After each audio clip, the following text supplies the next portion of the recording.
Baru lepas tukar, tak sangka boleh tukar bateri handphone sendiri. Tapi memang kena ikut step seller bagi. Cemas juga, takut tak jadi. Tapi Alhamdulillah semua settle. Sekarang ni nak guna bateri ni sampai merah. Lepas tu cas penuh, tengok berapa lama boleh tahan dari sebelum ni. Okey bang, abang try dulu. Kalau ada apa-apa isu, abang contact kita. Kalau bateri ni tahan lebih lama daripada bateri yang abang pakai sebelum ni, abang review kat bawah ni, okay?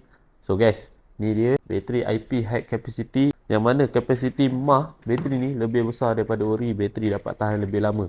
Untuk IP12 ke atas special, korang boleh diagnose akan naik use, tak ada keluar 64 and verify part. Dan untuk battery health, korang just PMP je, terus naik 100% battery health guys. Anand Komputer bagi korang 3 bulan warranty. Ada apa-apa isu, korang contact je kita. Kita akan hantar bateri yang baru dekat korang. So guys, korang akan dapat satu kotak macam ni. Ada instruction, ada satu bateri, ada free gift waterproof seal ataupun gam LCD. Yang paling penting sekali, korang jimat boleh pasang sendiri. Kita bagi set tu selengkap 9 biji guys. Bateri IP high capacity ni dah terjual sebanyak 2,800 unit lebih dah guys. Dan review-review ramai yang dah puas hati. Korang boleh check sendiri dekat beg kuning. So guys, tunggu apa lagi? Ada free shipping, ada diskaun, korang terus check out, okay? Ciao.